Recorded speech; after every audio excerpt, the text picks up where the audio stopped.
Yanğının söndürülməsi ilə bağlı görülən işlər hələ də davam etdirilir.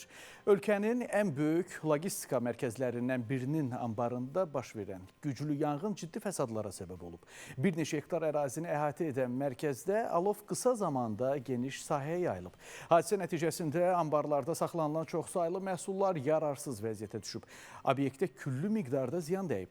Bəs yanğın zamanı dəyəri milyon manatlarla ölçülən logistika mərkəzi məhsullarını sığorta etdiribmi?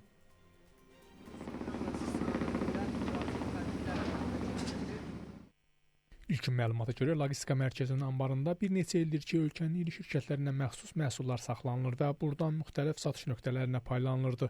Nəzərə alsaq ki, bu mərkəzə gün ərzində 100 min manatlarla dəyərində məhsul daxil olur. Deməli, burada sığortasız məhsuldan söhbət gedə bilməz.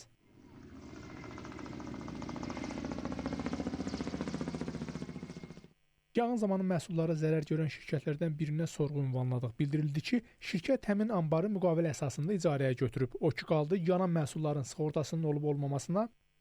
Zərərin miqdarı və s. bunlar hadisə yeni olduğu üçün hələ aydınlaşmayıb və ümumilikdə konfidensial xarakter daşıyır. Biz sadəcə oradan xidmət alan bir tərəf idik. Ona görə digər dediyiniz sığorta ilə bağlı məqamları padratçı xidmət göstərən digər tərəfdən dəqiqləşdirməyiniz xahiş olunur.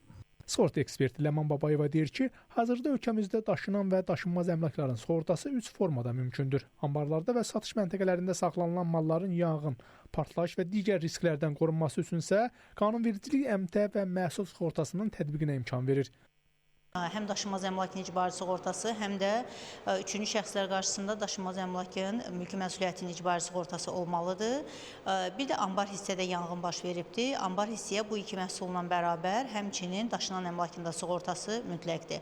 Belə force major hadisələr baş verəndə, fəlakət, yanğın və s. olanda daşınan əmlakın da sığortasını sığorta şirkətləri qarşılaya bilsin. Bundan başqa anbarların icarəsi zamanı icarədar və digər tərəflər arasında bağlanan müqavilələrdə də sığorta məsələləri xüsusi şərt kimi yer ala bilir. Bu isə mümkün risklər zamanı dəyən maddi ziyanın qarşılanması baxımından mühüm əhəmiyyət daşıyır. Logistika mərkəzi anbar olaraq bu kimi risklərdən təminatı öz üzərinə götürübsə, bu günlərim orada daşınan əmlaka dəyən hər bir zərər logistika mərkəzi tərəfindən ödəniləcəkdir. Əgər sığortası yoxdursa, sığortası varsa və bunun logistika mərkəzi qarşılayıbsa, sığorta müqaviləsinin tərəfi, faydalanan şəxsi, logistika mərkəzidirsə, yenə sığorta şirkəti qarşılayacaq. Qeyd edək ki, bu növ sığorta üzrə qiymətlər məhsulun növü, dəyəri, saxlandığı məkanın xüsusiyyətləri və mövcud risk səviyyəsinə uyğun olaraq müəyyən edilir.